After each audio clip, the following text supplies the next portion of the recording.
Hello, raw food friends. This is Itzy here.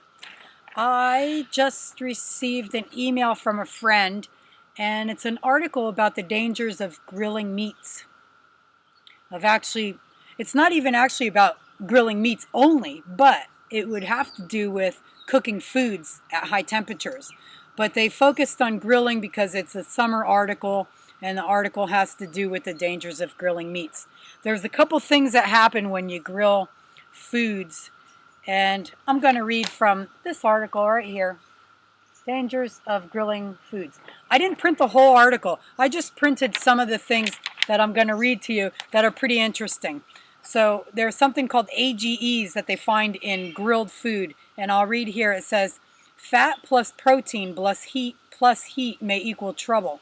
Cooking at high heat can produce a chemical reaction between the fat and the protein in meat, creating toxins called advanced glycation end products, AGE.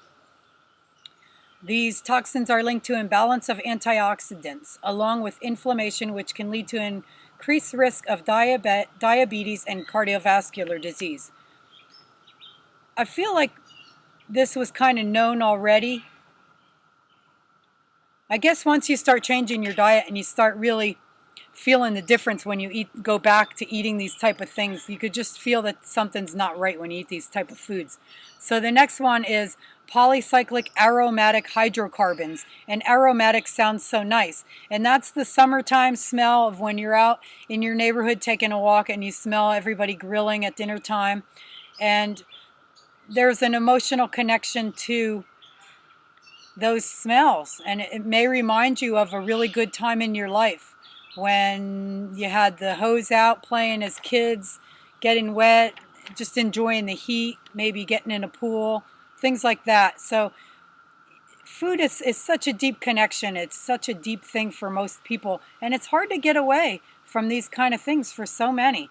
So I guess it's good. Sometimes you could say ignorance is bliss, which it really is, because sometimes if you don't know certain things, it's easier to just continue on the path that you're normally on. So here's the next one: is the polycyclic aromatic hydrocarbons. The group of over 100 different chemicals found in the smoke emitted from cooking meat on a charcoal grill. And these PHAs are classified as carcinogens and have been linked to an increased risk of lung and bladder cancer. So these are studies. These are true studies that they're doing out there. And the next one that they're looking at is heterocyclic amines. And these are carcinogenic chemicals produced when muscle meats like beef, chicken, pork, fish. And I don't know why they say muscle meats. All meat is muscle unless you're eating an organ. And even that, most are considered muscle as far as I know. Anyway, they're formed when amino acids and creatine react at temperatures above 300 degrees. So when you're grilling, chances are you're going to bring things above 300 degrees, at least if you're going to cook the meat thoroughly.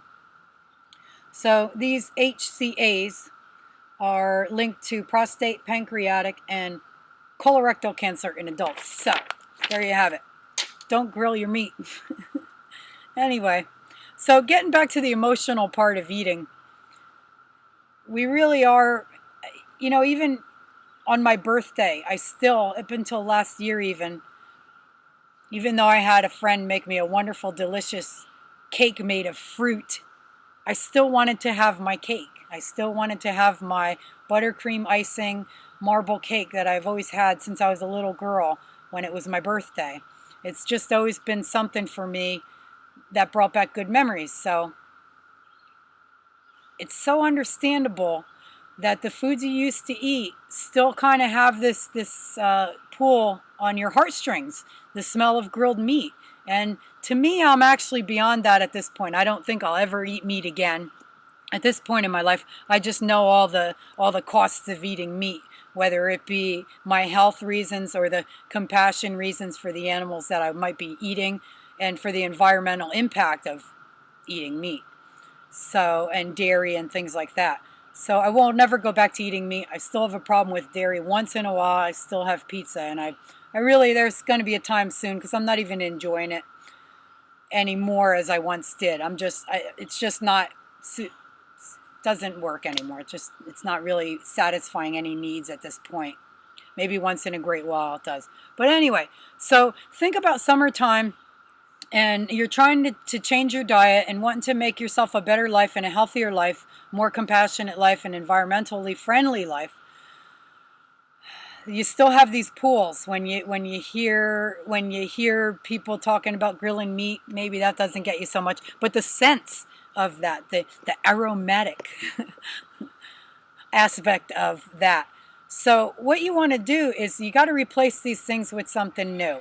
So when you have your summertime thoughts, make new emotions happen, make new good things happen. So when you think of summer now, think of cutting open a really fresh, juicy, cold watermelon and cutting it in half and grabbing a spoon and starting to dig into that, sprinkling some lemon juice on top and just getting into that. Think about your melons that in the summertime are so delicious at this time, berries, some grapes, things like that. So what you have to do is reinvent the emotional eating habits that you once had. So reinvent the way you think about summertime. And as you continue to clean up your diet, and as you start to really appreciate the tastes of food in its true, raw, uncooked form, this is what you're going to be drawn to. Things will start changing for you. And less does the smell of grilled food attract you. And at this point, it doesn't really attract me anymore as far as eating it. I still, when I hear or when I smell these things in the neighborhood, I still kind of go back to those times when I would eat a grilled hot dog. And I go back to those thoughts, but nowhere does my mind think I want to stop over at my neighbor's and say, hey, give me one of those hot dogs. It's beyond that for me. And hopefully that can work for you, because I know you're on the path to better health. And I know that it's not easy at times. It really isn't. And I realize that. So what you have to do is reinvent yourself. Reinvent what feels good to you, and give yourself the options of having true food available at all times. Keep your tables and your pantries and your refrigerator stocked with good fruits and vegetables. Keep yourself going. And I guess that's all I have to say. I just wanted to talk about this article because a friend of mine sent it to me and it was interesting. And I know about the emotional aspect of eating is always the roughest, really, because when you eat your fruits and veggies, you feel better for sure. So I know a lot of times when you eat the wrong foods, you realize you don't feel good, and you start to realize when you become more aware of what you're putting in your body and how you feel afterwards. So the emotional aspect definitely has to be addressed. If you need any more help on that, you just leave a little note below for me. Subscribe to my videos if you haven't already. And if you like this video, give me a thumbs up, and be well, be happy and safe. Namaste.